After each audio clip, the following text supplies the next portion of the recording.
ममता बनर्जी की इस लड़ाई ने एसआईआर को एक प्रशासनिक प्रक्रिया से उठाकर राष्ट्रीय और न्यायिक बहस के केंद्र में ला दिया। ये बहुत बड़ा बदलाव था, क्योंकि आमतौर पर वोटर लिस्ट अपडेट एक प्रशासनिक प्रक्रिया होती है, लेकिन यहां इसे न्यायिक प्रक्रिया में बदल दिया गया। सुप्रीम कोर्ट ने यह भी साफ कहा कि जुडिशियल अफसरों के काम में कोई बाधा नहीं डाली जाएगी। अगर कोई ऐसा करता है तो उसे गंभीरता से लिया जाएगा। साथ ही चुनाव आयोग को यह निर्देश दिया गया कि उसकी वेबसाइट और पोर्टल पे जो तकनीकी दिक्कतें आ रही हैं उन्हें तुरंत ठीक किया जाए। दूसरी तरफ बीजेपी का रुख बिल्कुल उल्टा है। बीजेपी का कहना है कि यह प्रक्रिया पूरी तरह संवैधानिक है और बेहद जरूरी भी। उनके मुताबिक दशकों से वोटर लिस्ट में ऐसे नाम शामिल होते रहे हैं जो या तो मर चुके हैं या कहीं और शिफ्ट हो चुके हैं या डुप्लीकेट हैं, और जब तक इन्हें हटाया नहीं जाएगा तब तक फ्री एंड फेयर चुनाव संभव नहीं है। बीजेपी ये भी कहती है कि सफाई के बाद चुनावी नतीजे बदल सकते हैं, और यही वजह है कि इसका विरोध हो रहा है।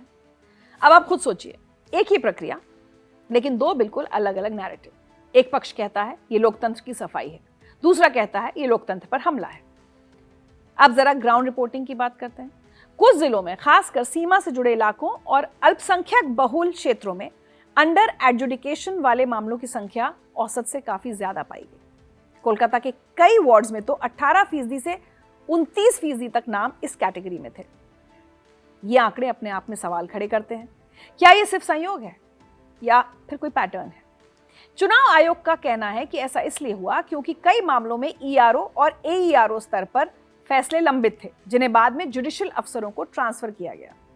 लेकिन कुछ अधिकारियों के संगठनों ने इस प्रक्रिया पर असहमति भी जताई, और यहीं से अंदरूनी मतभेद भी सामने आए। अब तकनीक बनाम ग्राउंड रियलिटी की बात। चुनाव आयोग कहता है कि ये पूरी प्रक्रिया 100% फिजिकल वेरिफिकेशन पर आधारित है। बीएलओ घर घर गए, एएसडीडी की कैटेगरी में हर नाम की जांच हुई, और पुराने डेटा जैसे 2002 रोल मैपिंग को भी जोड़ा गया। अब एक बड़ा सवाल, क्या सिर्फ बंगाल में ही ऐसा हुआ? तो जवाब है नहीं।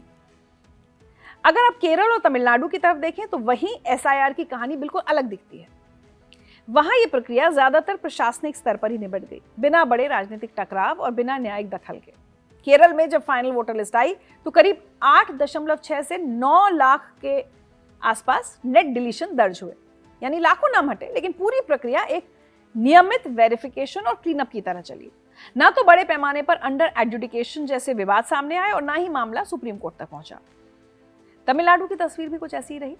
वहां ड्राफ्ट स्टेज पर जरूर बड़ी संख्या में नाम हटे, करीब 90 लाख से ज्यादा एंट्रीज में बदलाव दिखा, लेकिन जैसे जैसे दावे और आपत्तियां आई और उनका निपटारा हुआ, फाइनल रोल करीब 5.67 करोड़ पर स्थिर हो गया, यानी नेट डिलीशन लगभग 70 से 74 लाख के दायरे में रहा। ये एक बड़ा आंकड़ा है, लेकिन इसके बावजूद ये पूरी प्रक्रिया एक प्रशासनिक एक्सरसाइज के तौर पर देखी गई, ना कि किसी बड़े राजनीतिक या न्यायिक विवाद के रूप में। यही फर्क बंगाल को अलग बनाता है। वहां सिर्फ नाम कटे या जुड़े यही मुद्दा नहीं रहा, बल्कि कैसे कटे, किन परिस्थितियों में कटे और कितने नाम अंडर एडजुडिकेशन में चले गए। ये पूरा पैटर्न सवालों के घेरे में आ गया। जब लाखों मामलों पर फैसला लंबित हो और उस पर राजनीतिक आरोप प्रत्यारोप जुड़ जाएं, तो फिर मामला सीधे अदालत की निगरानी तक पहुंचता है। यानी सीधी भाषा में समझे तो केरल और तमिलनाडु में एसआईआर एक डेटा क्लीनअप बना रहा, जबकि बंगाल में यही प्रक्रिया राजनीतिक और कानूनी मुद्दा बन गई। और यही दो चीजें, न्यायिक ओवरसाइट और बहुत बड़ी संख्या में यूए केस, अंडर एडजुडिकेशन, इस पूरे विवाद की असली वजह है।